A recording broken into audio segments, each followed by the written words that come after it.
Second Son is a very location-specific song. I wrote that song about being in Paris about 24 hours before I was grabbed by the police in Belgium and brought to a mental facility. I was in Paris and was in a really dark place and really contemplating suicide. And I was in Paris dealing with this odd juxtaposition where on one hand I was quite mentally ill and seriously considering suicide, and on the other hand I was surrounded by this historic beauty that as a young person you would see in a movie and dream like, oh, I'd love to see Paris someday. And I was on the steps of the church. I'm probably going to butcher it, so sorry to our French friends. Sacré Cœur, it means the Sacred Heart. It's a cathedral that has like these hundreds of massive steps, and it overlooks. You can see so much of the city of Paris. And as I was in the mental hospital, kind of thinking back about that time when I had become convinced that like I couldn't move on anymore, I just remember going through the city with someone that I loved and seeing all this beauty, and also being in pain and seeing how like my pain was pain for them.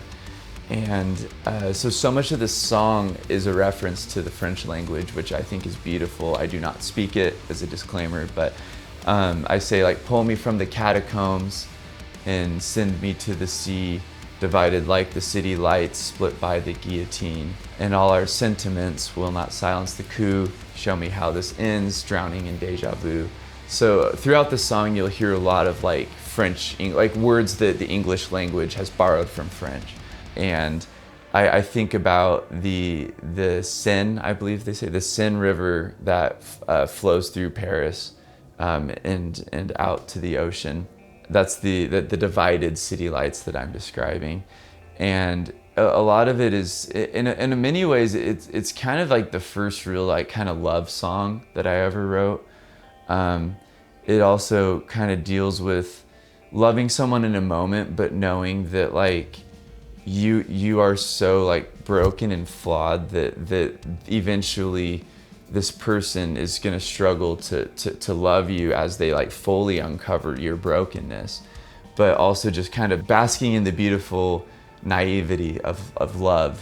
Because I think that every couple that's ever said, I'll love you forever, or has got married, there is a sort of naivety towards that. And it's not to say that people can't stay in love or that people can't stay married, but some of the beauty of love is the mystery of just not really knowing what's really behind the curtain of someone else. And we love what we can see, but we can never understand the fullness of someone, because we don't even understand the fullness of ourselves. That's something that any psychologist can tell you. There's so much of our lives and of love that's a mystery. And so in Paris, many people talk about it being the city of love, is kind of musing about that.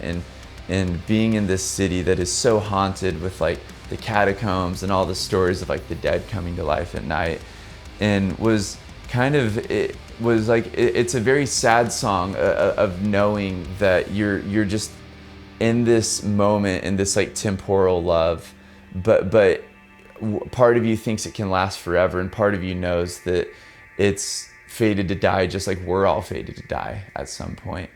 But also having a suspicion that maybe there's something after death, and there's something that just connects it all. This beautiful city that so many hundreds of thousands of people have had their head chopped off at some point, you know, and you're dealing with, I guess, just, yeah, the juxtaposition of all that and the mental illness that I was working through, and just seeing like happy couples on their honeymoons, like kissing on the church steps, and just so much life happening at once that it's overwhelming, but also finding like a peace and a beauty in it, that like we can all exist in this moment, in this city where it seems like no two people are speaking the same language. It's just like tourists from all over.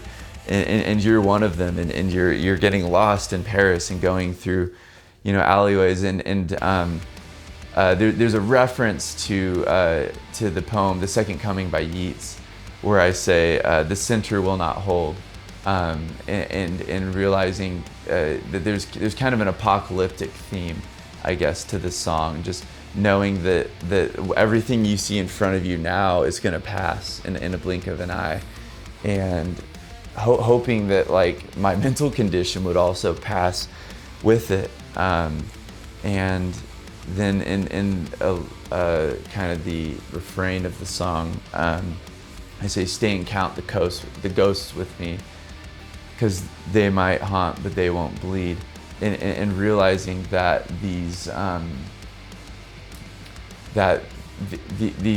these dark kind of this mental illness, these dark spirits that are around me, can be overwhelming, but also they're not real in a sense. They're kind of just what I allow to imagine and let in. And in some other senses, they feel more real than me. They feel like they'll live past me, if you will. It was such a, it was a song that I'm still kind of like even unpacking a lot. Just like I'm still like trying to little by little like learn the French language that inspired this entire song and this beautiful city of Paris. And also just when we play it on these upcoming shows, I'm going to be waiting for that time to go back to Paris and hopefully be in a different state. So yeah. Cool.